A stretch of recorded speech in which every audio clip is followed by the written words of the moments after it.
quand tu es à Dakar, dans la capitale, parfois tu vois des gens qui ont beaucoup d'argent, des Sénégalais, qui travaillent dans le secteur public. Ils ont des voitures que moi, en France, j'ai pas les moyens de m'offrir. Et pas des maisons, ils ont des villas. Ensuite, tu arrives dans un village comme ça, où les enfants n'ont pas les moyens d'apprendre, la base, d'apprendre.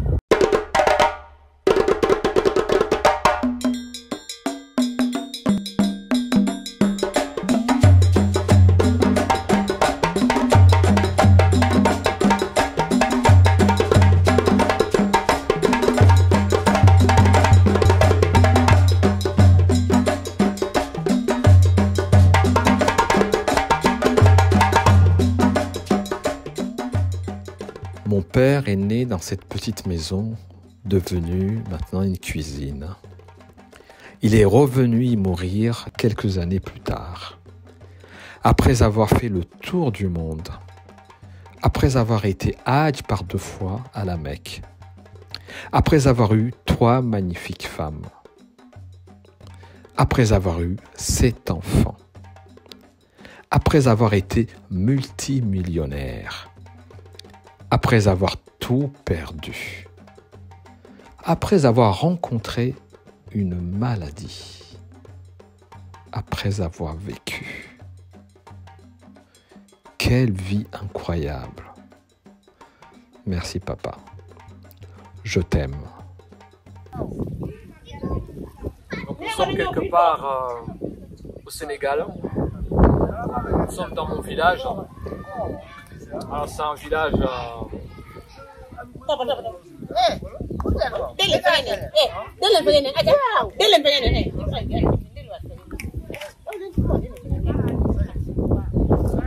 à quelques kilomètres de la capitale, donc de Dakar. Et dans ce village-là, eh bien c'est mon village. Mon père, mon grand-père, toute la lignée est née ici. Et ils sont morts ici. Et toute la nouvelle génération. C'est très roots. En fait, ici, on peut voir à mon cousin ici. C'est nous qui est en train de faire une ceinture traditionnelle tout en cuir.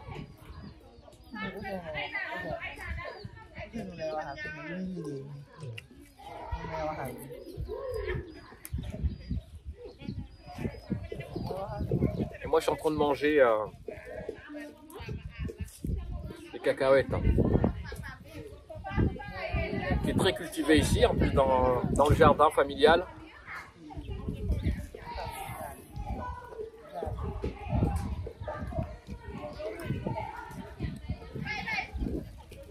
En fait, ça me fait beaucoup de bien d'être ici. Alors pour plusieurs raisons, parce que je suis connecté à cette terre et je suis connecté principalement à ce village. Tout le monde ici s'appelle Silla. C'est le village Silla, mon nom de famille. Donc c'est un village familial.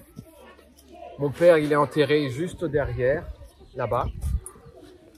Alors mon père, c'est quelqu'un qui a fait le tour du monde et qui est revenu mourir dans son village.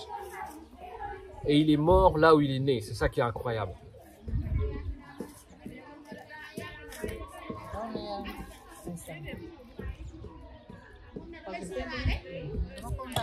Quand je suis ici, eh ben, en fait, c'est bizarre parce que j'ai l'impression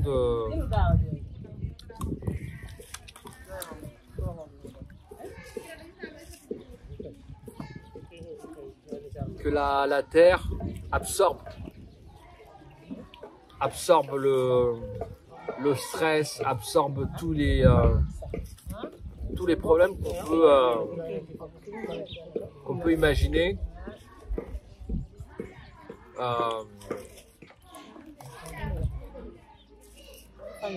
D'un citadin en fait. Ouais, c'est ça, d'un citadin. Je peux pas dire forcément du fait de vivre en Europe. Je pense même on peut trouver des gens stressés à Dakar, dans la ville. Alors qu'ici, le rythme, il est autre en fait. Il est autre. Les gens vivent au rythme du soleil. Ils vivent au rythme de ce qu'ils ont en fait. De ce qu'ils ont.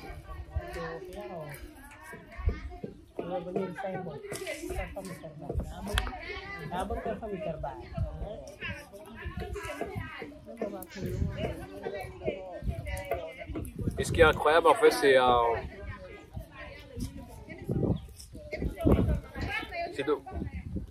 de voir avec peu en fait, ils sont joyeux en fait, ils ont la joie. Il n'y a pas beaucoup d'activités à faire en réalité, à part le travail, travailler la terre quand c'est la saison.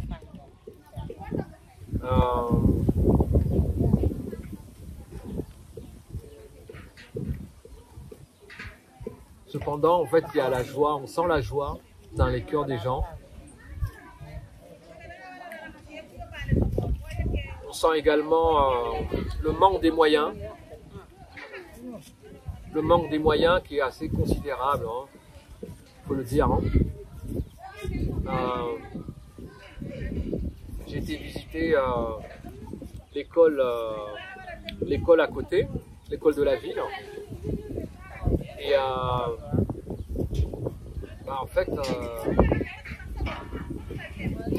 j'ai été frappé parce que le directeur, en fait, il y a le professeur un des enseignants, pardon, qui est venu me voir hier, qui m'a invité à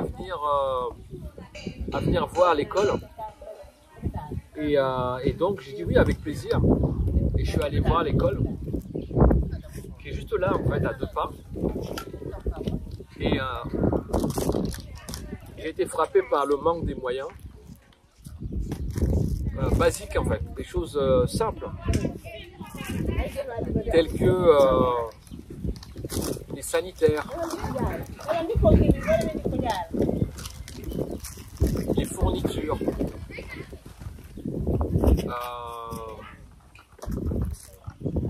les enseignants, parce que il y a 6 enseignants pour plus de 200 élèves, et voilà, donc ils m'ont partagé ça en fait, leur quotidien, leur expérience. Et finalement, ce qu'on vit en France avec quelques villages isolés où ils ont des problématiques, et ici en fait c'est fois je sais pas combien, mais on est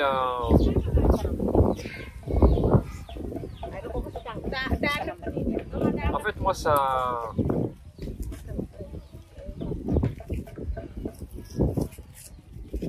me pose une question, c'est on l'entend, on peut l'entendre, mais quand tu es à Dakar, dans la capitale, parfois tu vois des gens qui ont beaucoup d'argent, des Sénégalais, qui travaillent dans le secteur public. Ils ont des voitures que moi en France j'ai pas les moyens de m'offrir, et pas des maisons, ils ont des villas.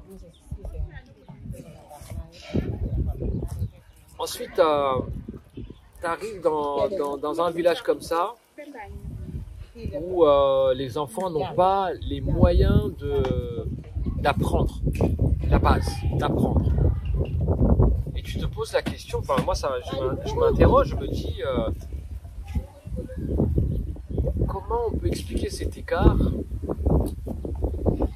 Je parle pas des entrepreneurs, des gens qui créent de la richesse par leur force, par leur sueur, par leur risque.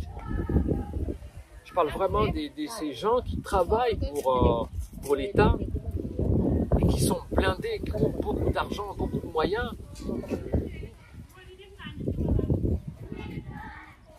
Avec des revenus de l'État et avec un écart pour le reste de la population, quoi. Et le directeur de l'école me disait, mais en fait, nous, ça va.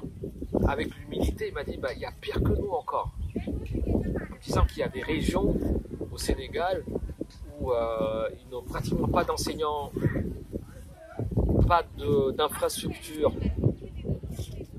Et là, tu te dis, waouh, comment on en arrive là, en fait? Comment on peut avancer? Comment on peut changer les choses? Parce que ce problème-là, je l'ai toujours entendu. Hein. Toujours. En arrivant de l'aéroport, donc c'est très moderne, c'est vraiment super. Avec l'autoroute, on passe, je vois le stade de Sénégal, un super stade qui est magnifique. Et après, on voit des bâtiments, des beaux bâtiments qui se construisent. Donc on sent quand même qu'il y a une dynamique dans l'immobilier. Et on dit quand l'immobilier va bien, l'économie va bien. Donc partant de ce principe, alors comment les gens qui ne sont pas dans la capitale, qui n'ont pas accès à toutes ces infrastructures, ces beaux bâtiments, qui ne prennent même pas l'autoroute, et ils n'ont pas accès en fait à l'éducation, la chose la plus basique, l'éducation, avec les bonnes conditions. Parce qu'il est difficile d'apprendre avec le ventre vide, hein. C'est très difficile. Hein.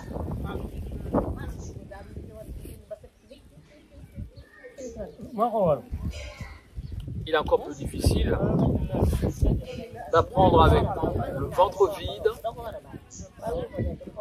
de ne pas avoir de sanitaire. Il est encore plus difficile d'apprendre le ventre vide, de ne pas avoir de sanitaire et d'être 80 dans une classe. Il est encore plus difficile d'apprendre sans sanitaire, d'être aux 80 dans une classe et de ne pas avoir de toit s'il pleut. Ouais, je l'invente pas. Hein. C'est ce que j'ai vu tout à l'heure. Et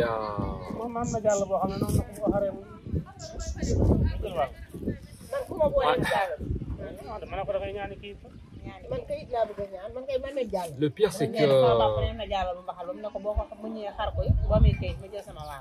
je prétends pas avoir la solution ou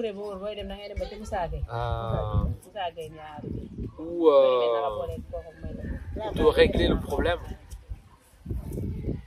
Là, je vous parle juste à chaud en fait. Je vous partage juste ce que je vis en fait, ce que je vis, ce que je vois quoi.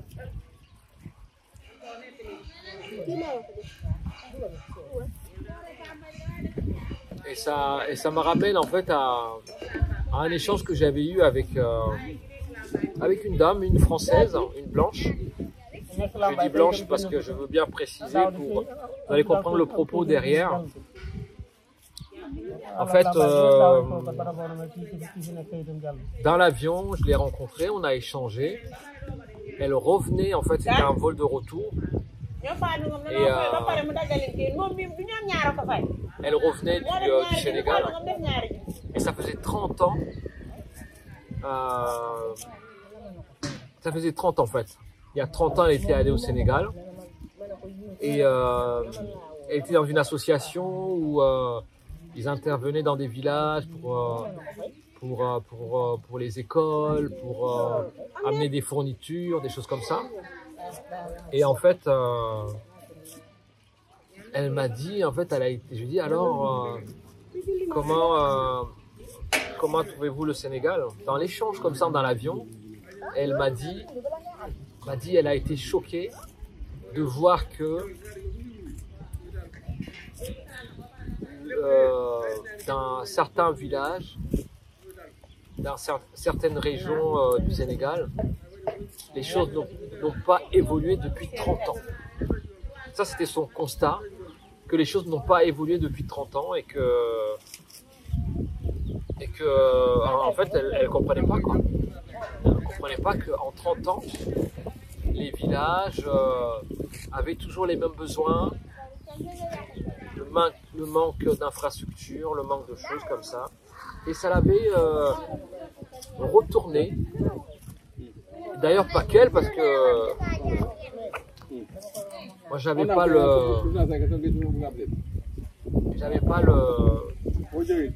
la vision d'il y a 30 ans. Et là, je la comprends bien, en fait. Ouais. C'est fou, en fait. De se dire qu'un pays comme le Sénégal, avec tout ce qu'il a, parce qu'il y a de la richesse, c'est un pays qui est intellectuellement riche. Il y a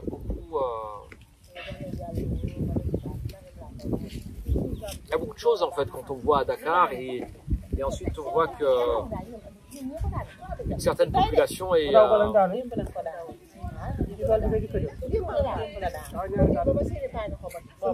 abandonnée. Je veux dire ça. Abandonnée.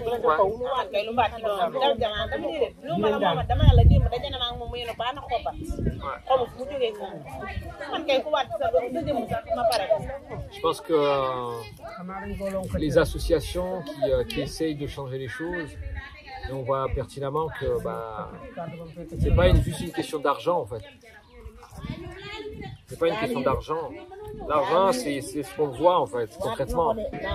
Mais c'est une question de priorité. Ouais, c'est ça. Pour dire poliment les choses, c'est une question de priorité. Ouais. C'est d'ailleurs pour ça que Dakar est surpeuplé, quoi. C'est beaucoup trop. C'est trop. Il y a beaucoup trop de monde à Dakar.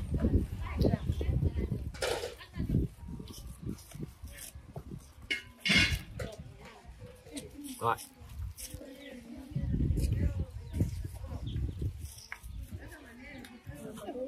Et malgré ça, les gens, ils ont la joie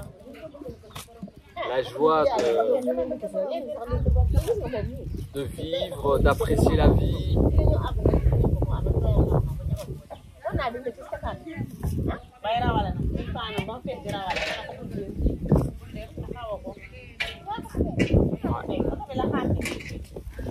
Moi, je me sens bien.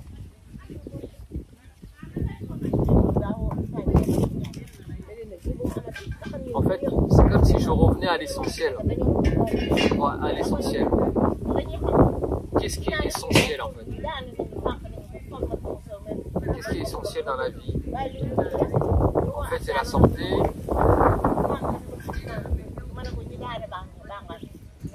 C'est la joie de se lever le matin, d'entendre les coqs chanter.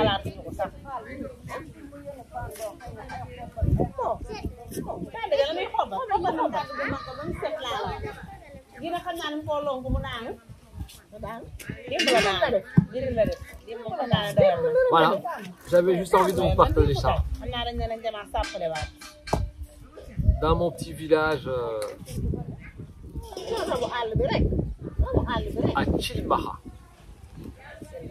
Voilà. On est à 7 km de Bambé.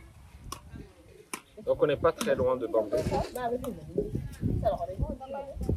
C'est mon petit village.